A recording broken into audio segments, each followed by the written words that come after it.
person that wasn't very religious at all. And you were living life like the rest of your extended family.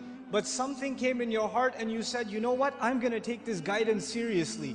I don't know how it happened. Maybe Allah made it happen through some YouTube video or a friend or however it happened.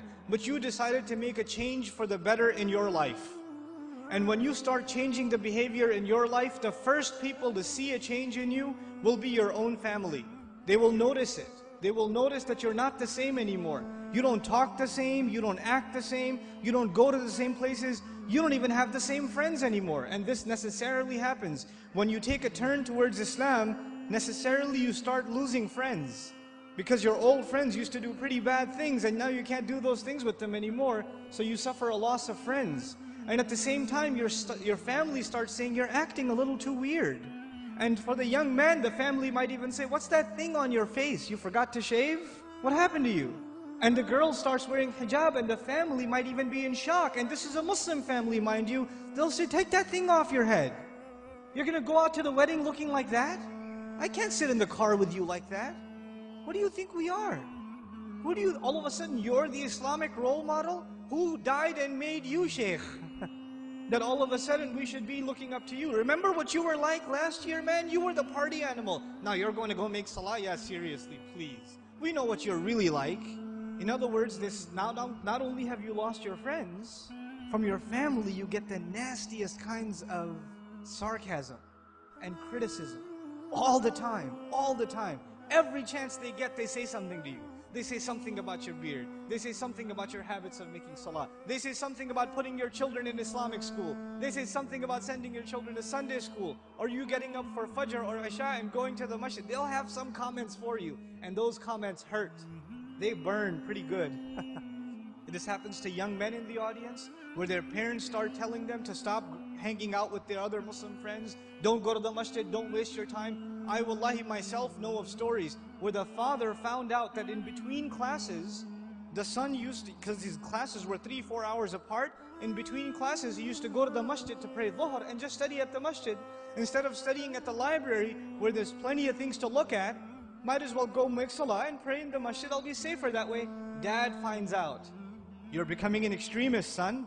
And what is the extremism in the eye of the father? That the boy is making salah in the masjid. That's extremism for him. SubhanAllah. Muslims themselves, you think non-Muslims are averse to Islam? Have you seen what Muslim families are doing to their own? What parents are doing to their children? I know of cases myself where parents said, we will not pay your college tuition. We will not look for a wedding made for you until you take that hijab off. We will not do it.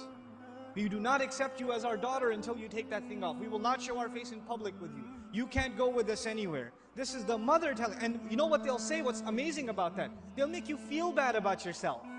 They'll tell you, what kind of daughter are you? You should be ashamed of yourself. You're embarrassing your parents. We're Muslim, but we're not Muslim. We're not that, we're not those kind of Muslims. That's not how we do things in our family. That's what they'll say. Our family is different. We don't do things like that in our family. That's those masjid people. Don't be like those masjid people. That's what they'll say. And you know what's amazing about that?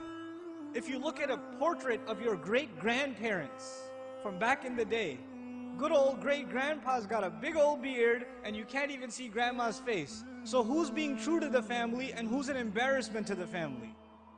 See, this is Muslim families today. And you're in the midst of all of this. And you know what happens? Because you've made a decision to turn towards Islam, if an enemy of Islam came to you and said, abandon your religion, you'd say, oh yeah?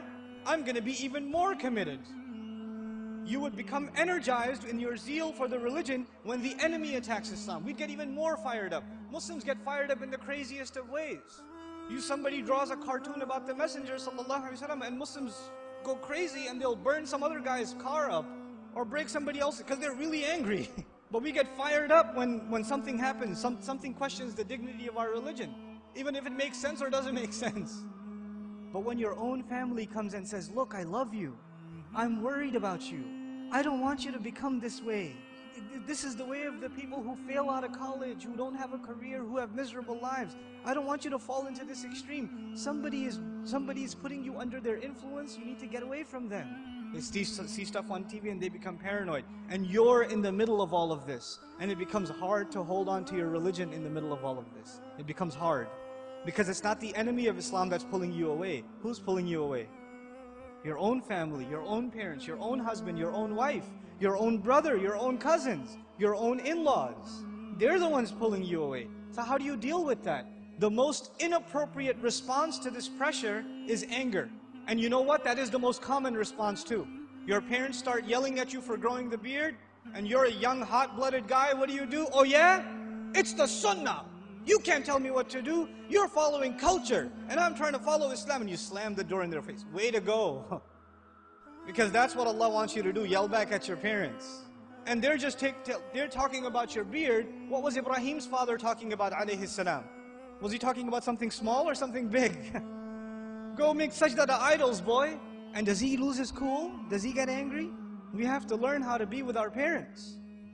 Even when they call you away from deen, it doesn't matter if they're Muslim or not. وَإِن جَاهَدَاكَ عَلَىٰ أَن تُشْرِكَ بِي مَا لَيْسَ لَكَ بِهِ عِلْمٌ فَلَا تُطِعْهُمَا وَصَاحِبْهُمَا فِي الدُّنْيَا مَعْرُوفًا وَاتَّبِعْ سَبِيلَ مَنْ أَنَابَ إِلَيَّ ثُمَّ إِلَيَّ مَرْجِعُكُمْ فَأُنَبِّئُكُمْ بِمَا كُنْتُمْ تَعْمَلُونَ.